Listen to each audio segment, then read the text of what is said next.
नमस्कार, एक बार पुनः स्वागत है आपका हमारे चैनल एनसीईआरटी सॉल्यूशन 99 पर। दोस्तों, मैं आशा है आप अच्छे होंगे, स्वस्थ होंगे और आपकी पढ़ाई अच्छे से चल रही होगी। दोस्तों, आज हम एक महत्वपूर्ण प्रश्न पत्र हल करेंगे। दोस्तों, ये प्रश्न पत्र है दोस्तों सामाजिक विषय का, कक्षा 10वीं का पेपर है दोस्तों।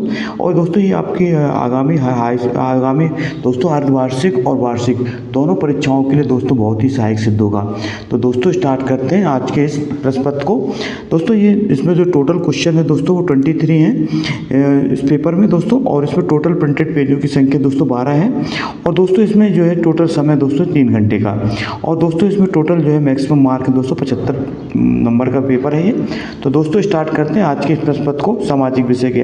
दोस्तों, वीडियो स्टार्ट करने से पहले आपसे छोटा सा निवेदन है, अगर आप हमारे चैनल पर नए हैं तो आप हमारे चैनल को सब्सक्राइब कर लें और दोस्तों वीडियो को लाइक और शेयर कर दें। और दोस्तों, कमेंट इस पर क्लिक करना ना भूलें, ताकि जो है जब भी मैं वीडियो अपलोड करूं तो उसका जो है सबसे पहले नोटिफिकेशन आपके मोबाइल पर पहुंचे। तो दोस्तों, स्टार्ट करते हैं आज के सेशन को। पहला क्वेश्चन दोस्तों है हमारा सही विकल्प से संबंधित है। पूछा गया दोस्तों पहला क्वेश्चन कि निम्नलिखित में से किस प्रांत में सीढ़ीदार खेती की जाती है। दोस्तों, बहुत ही महत्वपूर्ण प्रश्न है। किस प्रांत में सीढ़ीदार खेती की जाती है? पंजाब, उत्तर प्रदेश, हरियाणा और दोस्तों उत्तराखंड। तो दोस्तों, जैसा कि पता है जो सीढ़ीदार जो खेती है पहाड़ी भागों में की जाती है दोस्तों। तो दिए गए विकल्पों में पहाड़ीदार स्थान दोस्तों उत्तराखंड है, जहाँ पे जो है ये खेती की जाती है दोस्तों, सीढ़ीदार सोपानी खेती। इसके बाद दोस्तों दूसरा प्रश्न है, काली मृदा किस राज्य में मुख्य रूप से पाई जाती है? दोस्तों, काली मिट्टी जो होती है दोस्तों, ये इसका जो है सबसे अधिकांश भाग दोस्तों महाराष्ट्र में पाया जाता है। महाराष्ट्र में दोस्तों काली मिट्टी जो है सबसे ज़्यादा पाई जाती है। और दोस्तों, यहाँ कपास की जो है खेती भी सबसे ज़्यादा होती है। इसके बाद दोस्तों, भारत में प्रोजेक्ट टाइगर कब शुरू हुआ था? दोस्तों, बहुत ही महत्वपूर्ण प्रश्न है। ये प्रश्न दोस्तों हर परीक्षा में लगभग पूछा ही जाता है कि भारत में प्रोजेक्ट टाइगर की शुरुआत कब हुई थी। तो दोस्तों, भारत में जो प्रोजेक्ट टाइगर की शुरुआत हुई थी वो हुई थी दोस्तों 1973 में। 1973 में दोस्तों भारत में जो प्रोजेक्ट टाइगर की शुरुआत हुई थी, इसको आप याद रखें। वन जीवों के संरक्षण के लिए दोस्तों ये प्रोजेक्ट टाइगर की शुरुआत की गई थी। इंदिरा गांधी इरविन समझौता कब हुआ था? तो दोस्तों बताना, 5 मार्च 1931, 3 मार्च 1932, 4 मार्च 1930 और 2 मार्च 1933। तो दोस्तों, गांधी इरविन समझौता हुआ था दोस्तों 5 मार्च 1931 में दोस्तों ये समझौता हुआ था, गांधी इरविन समझौता। इसके बाद दोस्तों प्रश्न का पाँचवा पूछा गया है, भारत में हिंदी के अलावा कितनी भाषाओं को संविधान की 8वीं अनुसूची में दर्ज किया गया है? तो दोस्तों, भारत में जो है जो भारत के जो संविधान में दोस्तों संविधान के अनुच्छेद 343 में दोस्तों और 8वीं अनुसूची में दोस्तों कुल 22 भाषाओं को जो है राजभाषा की मान्यता दी गई। तो दोस्तों, हिंदी के अतिरिक्त कुल 21 भाषाएँ जो है 8वीं अनुसूची में दर्ज हैं। टोटल दोस्तों भाषाओं की संख्या 22 है हिंदी मिला करके। तो दोस्तों, इसका जो राइट आंसर दोस्तों है दा। इसके बाद दोस्तों छठवां देखते हैं, भारत में सर्वाधिक साक्षरता वाला राज्य कौन सा है? तो दोस्तों, जैसा कि पता है कि सर्वाधिक साक्षरता वाला राज्य दोस्तों केरल है, भारत का सर्वाधिक साक्षरता वाला राज्य। इसके बाद दोस्तों प्रश्न क्रमांक दूसरा देखते हैं। प्रश्न क्रमांक दूसरा जो है दोस्तों रिक्त स्थानों की पूर्ति से संबंधित है। तो दोस्तों, इसमें पूछा गया है पहला कि भारत की सबसे बड़ी कृत्रिम झील कौन सी है? तो दोस्तों, भारत की जो सबसे बड़ी कृत्रिम झील है वो है दोस्तों गोविंद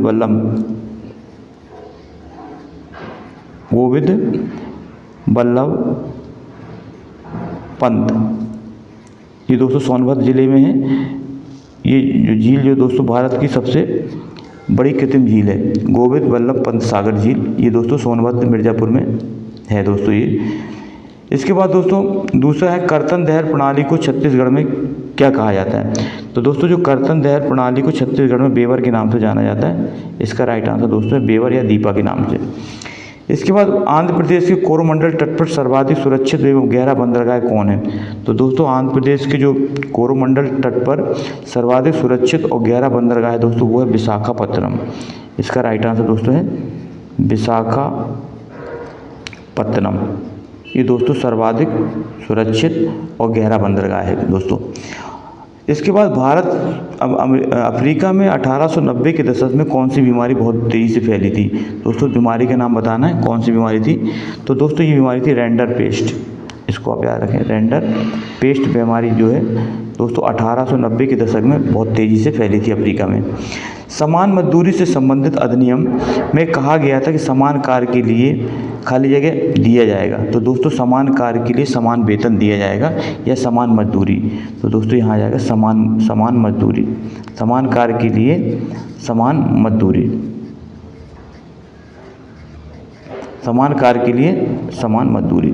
इसके बाद दोस्तों औसत आय को क्या कहा जाता है? तो दोस्तों औसत आय को दोस्तों कहा जाता है प्रति व्यक्ति आय।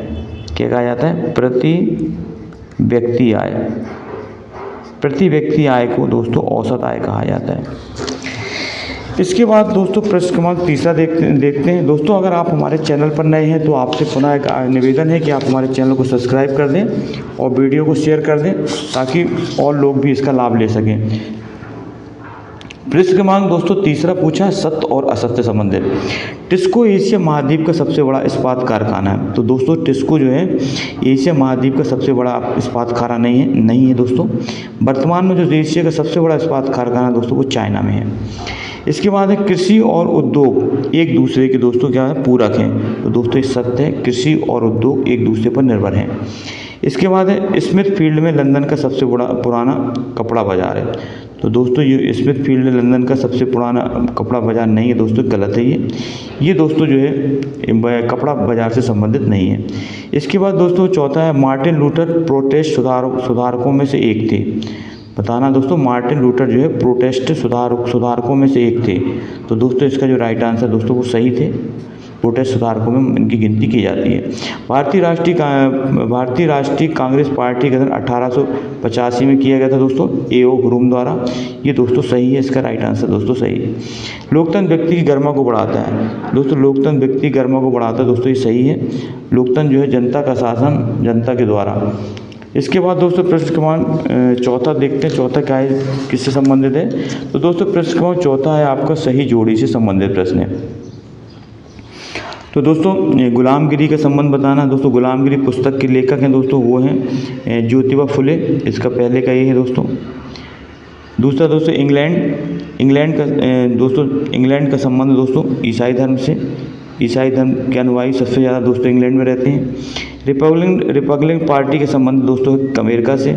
इसका तीसरे का दोस्तों ये राइट आंसर। इसके बाद दोस्तों लोकतंत्र भारत सरकार का बेहतर रूप, सरकार का जो बेहतर रूप होता दोस्तों वो होता है लोकतंत्र में। चौथे का ये है दोस्तों लोकतंत्र उत्तरदायी है जिम्मेदार और वैध शासन के लिए। इसका दोस्तों पाँचवें का ये है। और 100 दिवस की रोजगार गारंटी योजना है दोस्तों वो है मनरेगा में। इसका दोस्तों छठवें का ये है। तो दोस्तों ये थी हमारी सही जोड़ी। इसके बाद दोस्तों अगला देखते हैं, एक वाक्य में उत्तर दीजिए। डॉक्टर, शिक्षक, वकील, मजदूर आदि की सेवाएं किस क्षेत्र के अंतर्गत आती हैं? तो दोस्तों ये तीनों जो है तृतीय क्षेत्र के अंतर्गत आते हैं। किस क्षेत्र में? तृतीय क्षेत्र में या सेवा क्षेत्र में। तृतीय क्षेत्र के अंतर्गत आते हैं डॉक्टर, वकील और मजदूर। भारत में केंद्रीय सरकार की तरफ से करेंसी नोट कौन जारी करता है? दोस्तों नोट जारी करने की शक्ति दोस्तों RBI की है, रिजर्व बैंक ऑफ इंडिया। ये दोस्तों करेंसी जारी करने का इसको अधिकार है RBI को। बांग्लादेश में ग्रामीण बैंकों की स्थापना कब और किसने की थी? दोस्तों ये स्थापना हुई थी 1970 के दशक में हुई थी, 1970 में। और स्थापना की थी मोहम्मद यूनिस ने दोस्तों, मोहम्मद यूनिस इन्होंने दोस्तों इसकी स्थापना की थी ग्रामीण बैंकों की। इसके बाद दोस्तों बहुराष्ट्रीय कंपनियों द्वारा निवेश को क्या कहते हैं? तो दोस्तों बहुराष्ट्रीय कंपनियों द्वारा जो निवेश होता है दोस्तों उसे कहा जाता है विदेशी निवेश। विदेशी निवेश, इसको आप अच्छी तरह से नोट डाउन कर लें दोस्तों। सूचना एवं संचार प्रौद्योगिकी को संक्षेप में क्या कहते हैं? तो दोस्तों इसको संक्षेप में कहा था ICT, information communication and technology.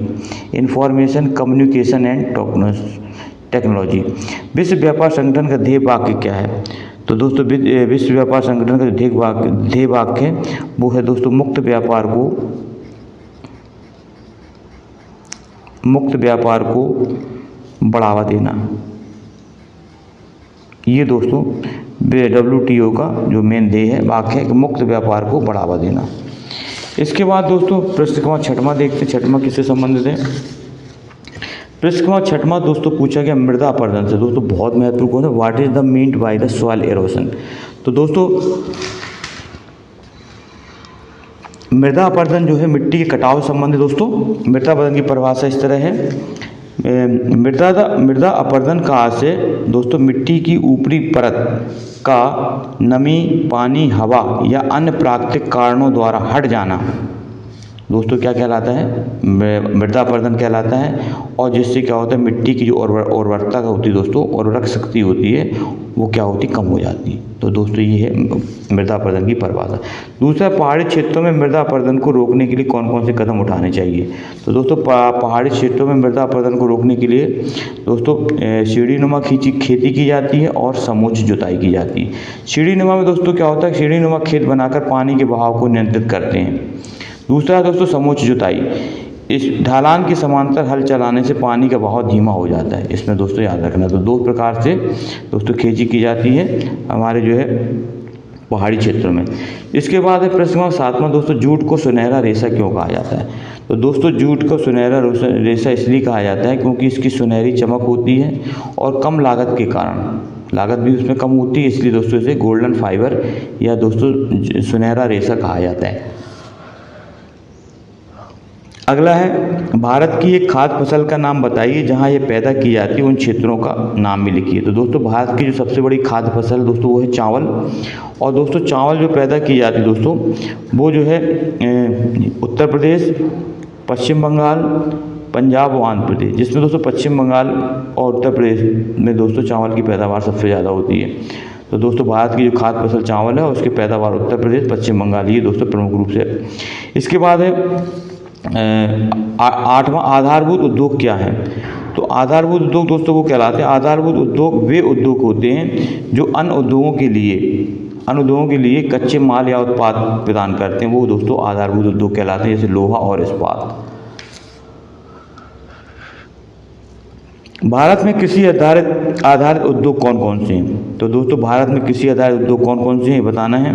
तो भारत में जो दोस्तों कृषि आधारित उद्योग हैं वो है सूती वस्त्र उद्योग, जूट उद्योग, रेशम उद्योग और चीनी उद्योग। ये दोस्तों सभी उद्योग जो है हमारे जो है भारत के कृषि आधारित उद्योग हैं दोस्तों। इसके बाद दोस्तों प्रश्न 9वां देखते हैं। 9वें में क्या पूछा गया, स्थानीय एवं अंतर्राष्ट्रीय व्यापार में दो अंतर बताना दोस्तों। तो दोस्तों स्थानीय व्यापार होता है दोस्तों वो होता है दोस्तों एक ही देश की सीमाओं के अंदर होता है, वो दोस्तों स्थानीय व्यापार होता है। और दोस्तों जबकि अंतर्राष्ट्रीय व्यापार दो या दो से अधिक देशों के बीच में होता है दोस्तों। तो उसको आप याद रखेंगे कि जो स्थानीय व्यापार होता है वो एक ही देश की सीमाओं के भीतर होता है, राष्ट्रीय व्यापार होता है। और जबकि अंतर्राष्ट्रीय व्यापार दो या दो से अधिक देशों के बीच होता है। इसके बाद अगला क्वेश्चन है दोस्तों, प्रधानमंत्री ग्रामीण सड़क योजना क्या है। What is the meant by the प्रधानमंत्री ग्रामीण सड़क योजना। तो दोस्तों प्रधानमंत्री सड़क योजना दोस्तों ये प्रधानमंत्री सड़क योजना जो है PNGSY एक सरकारी योजना है जिसका उद्देश्य ग्रामीण क्षेत्रों में सड़कों का निर्माण करना है। तो सड़कों का जो निर्माण करना इस योजना का दोस्तों बहुत महत्वपूर्ण उद्देश्य है, प्रधानमंत्री ग्रामीण सड़क योजना PMGSY। इसके बाद दोस्तों प्रश्न क्रमांक 10वां पूछा गया है। प्रश्न 10वां पूछा कि जॉल बेरिन क्या है, जॉल बेरिन बताना है। तो दोस्तों जॉल बेरिन के बारे में बताना है। तो दोस्तों जॉल बेरिन जो थे वो 1834 ईस्वी में प्रशा की पहल पर स्थापित जो है एक जर्मन सीमा शुल्क संघ था। कैसा था दोस्तों, जर्मन सीमा शुल्क था। इसका उद्देश्य जर्मन राज्यों के बीच व्यापार बाधाओं को समाप्त करना था और आर्थिक एकीकरण को बढ़ावा देना था। तो दोस्तों ये थे महत्वपूर्ण प्रश्न। आई होप यू दोस्तों आपको ये प्रश्नोत्तरी पसंद आई होगी। आप इन प्रश्नों को कॉपी पेन लेके नोट डाउन करें और इनको बार बार अभ्यास करें दोस्तों। इसमें बहुत सारे प्रश्न आपके अर्धवार्षिक और वार्षिक परीक्षाओं में दोस्तों पूछे गए प्रश्न हैं।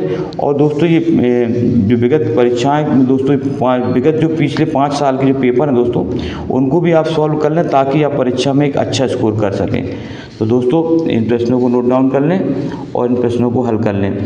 इसके बाद दोस्तों अगला प्रश्न देखते हैं, भारत में वनों को कितने भागों में बांटा गया। बहुत ही महत्वपूर्ण प्रश्न है दोस्तों, संक्षिप्त में समझाइएगा। ब्रिटेन की महिला कामगारों ने स्पिनिंग जेनी मशीनों पर हमले क्यों किए थे, कारण बताना है। स्टेपलर, फूलर नगर और कार्डिंग को अर्थ से समझाना है। संघीय शासन व्यवस्था की 3 विशेषताओं का वर्णन करना है। भारत में केंद्र सरकार और राज्य सरकार के बीच विधायी शक्तियों का विभाजन किस प्रकार किया गया, उदाहरण देकर समझाना है। इसके बाद दोस्तों प्रश्न क्रमांक 21 में देखते हैं। 21 में क्या पूछा है? प्रश्न क्रमांक दोस्तों किसने पूछा? भारत छोड़ो आंदोलन जो 1942 में शुरू हुआ था, इसकी असफलता के 4 कारण बताना है। समाचार पत्र के लिए निम्नलिखित को रिपोर्ट लिखना है। सबना अवज्ञा आंदोलन, जालियांवाला हत्याकांड। इसके बाद दोस्तों अंतर्राष्ट्रीय व्यापार किसे कहते हैं, इसे प्रभावित करने वाले 4 कारकों के नाम समझाना है। परिवहन एवं संचार के साधन किसी देश की अर्थव्यवस्था की जीवन रेखा क्यों माने जाते हैं? उक्त कथन के संबंध में अपने विचार लिखना है। दोस्तों इसके बाद प्रश्न क्रमांक 23 मानचित्र से संबंधित है। इसमें भारत के मानचित्र में 4 को दर्शाना। सिंगरौली दोस्तों ये मध्य प्रदेश में है। नामरूप, कटनी ये भी मध्य प्रदेश में है। और दोस्तों जब अमरकंटक ये दोस्तों ये भी मध्य प्रदेश। अमरकंटक दोस्तों वह स्थान है जहाँ से नर्मदा नदी का उद्गम होता है। इसको कटनी जो है दोस्तों चूना के लिए प्रसिद्ध है, मध्य प्रदेश का जिला है जहाँ चूना जो है चूना पत्थर का ज़्यादा उत्पादन होता है। सिंगरौली दोस्तों कोयले की खदान के लिए प्रसिद्ध है, इसको आप याद रखेंगे।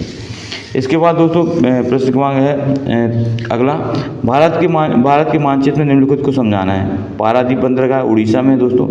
हजीरा विजयपुर जगदीशपुर गैस पाइपलाइन दोस्तों ये गुना से निकली हुई है। बालाघाट और अंकलेश्वर ये दोस्तों बताना है। बालाघाट मध्य प्रदेश में।